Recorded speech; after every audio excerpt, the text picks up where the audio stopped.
It's come to my attention, as it's probably come to some of your attention as well, that apparently Kevin Samuels has died.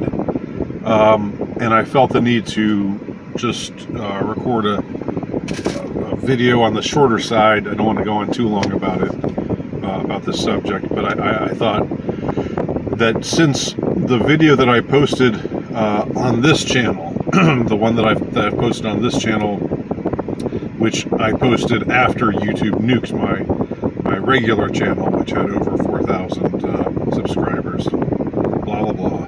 I don't need to go through that rigmarole again, but anyway,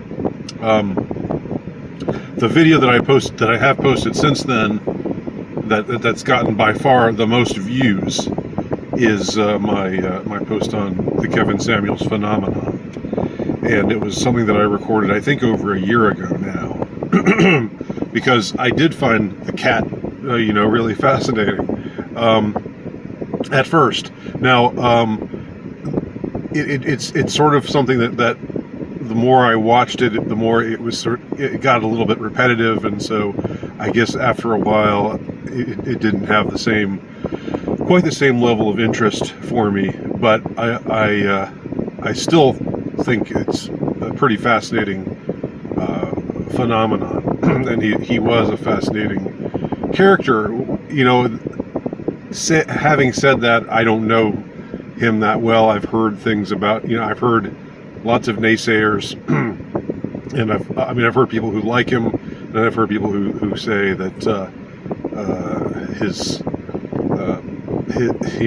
he was a hypocrite in this way or that way, or and I don't really know. I don't know what the truth is to any of those in any of those matters. But I do know that just the way that he the manner with which he was so articulate and so just so confident in himself, and he had these people on, mostly women who seemed to think that they were owed the world, and who just seemed to be to one extent or another infected with misandry, who overrated themselves,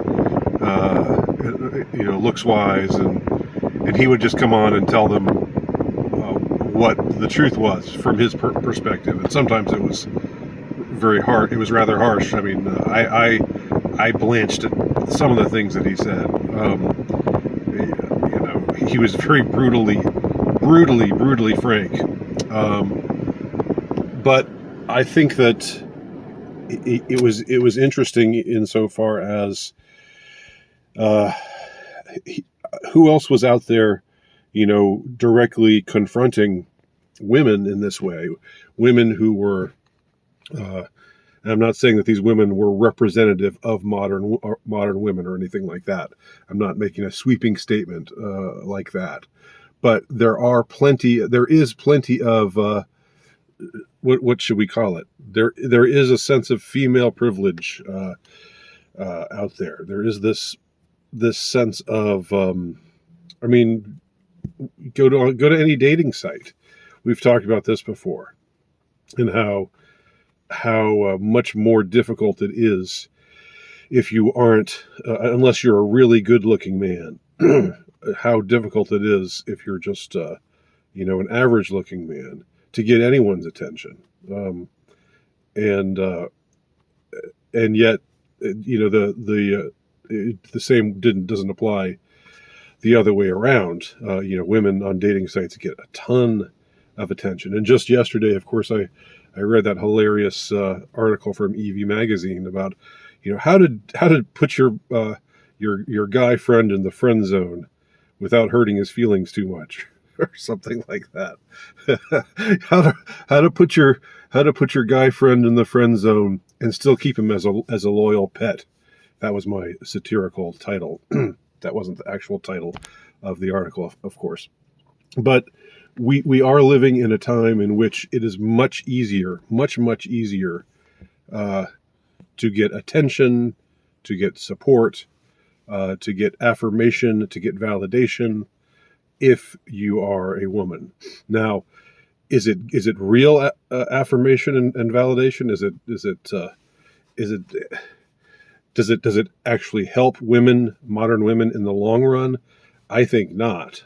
So I'm not ultimately saying, women have it so good today, because I think that these this kind of, oh, you go girl, do whatever you want. Yeah, kick his ass to the curb, girl, because you deserve better.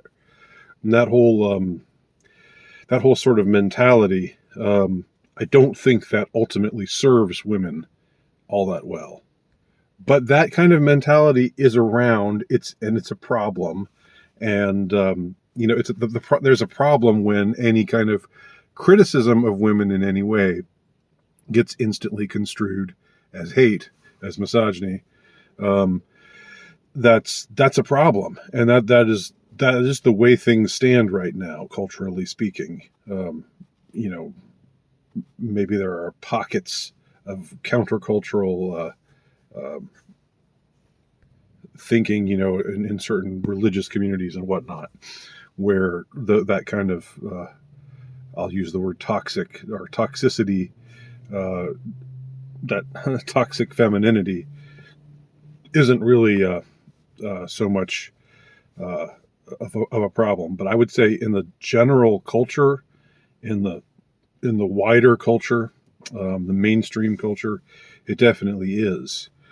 And so I think that Kevin Samuels, for all of his harshness and all of the kind of the I guess the sort of arrogance with which he came across to many, and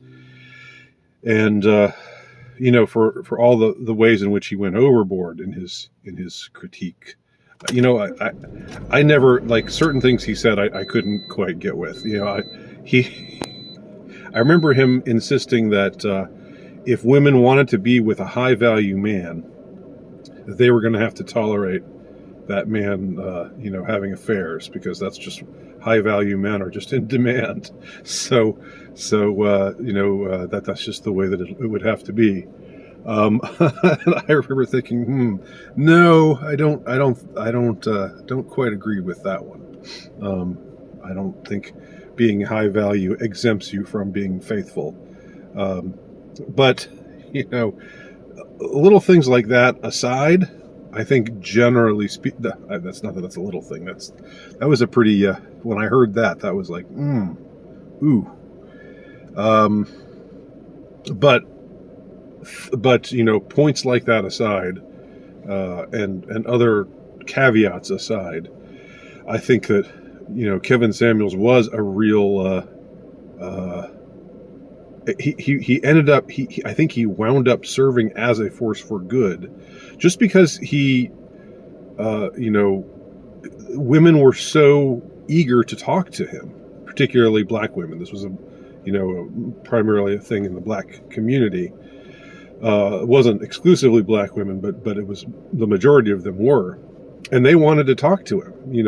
They knew who he was. They knew what his philosophy was. They could have just said, "I ain't talking to that fool," but they did. They talked. They wanted his counsel. They wanted his advice, and he gave it to them good and hard. I mean, like he gave him. There was no mercy ever. And often there shouldn't have been, because often these women were just just so overprivileged in their mentality. Like I'm 41 years old. I'm 200 pounds. I have 7 kids with 3 different fathers. And but I rate myself a 10, and I want to be with a man who makes no less than $500,000 a year. Anything less than that, he's a loser. I mean, and I'm only exaggerating a little. These are the kinds of scenarios that he would be presented with, and he would respond with brutal honesty. And sometimes it was more, borderline, not quite so off the charts as the example I just gave, but not borderline in the sense of borderline personality. Although plenty of those types of women called his show as well. And again, that was maybe the most interesting, the most fascinating thing about his broadcast was that these women continued to want to talk to him. And I think the channel is still up. I think he was still, broadcasting like 3 days ago, and then suddenly died. And I don't want to jump the gun or sound like a total paranoid freak, but it's hard not to be a paranoid freak. And just because you're a paranoid freak doesn't mean that the powers that be aren't murderous, and because they are. So I don't know. I think. I mean, he just died of what, a stroke or something. He wasn't that old, though. I know it still happens. He seemed to be in good shape. So seemed to be like the kind of guy who is into fitness, who is into taking care of himself. So I don't know. Could there have been something? Could he have been taken out? I'm not excluding the possibility. I know to some of you that might make me sound just like a loon or something, but I don't exclude that possibility given the day and age in which we live. He was obviously making waves. He was obviously making trouble. He was not promoting the agenda that they want promoted.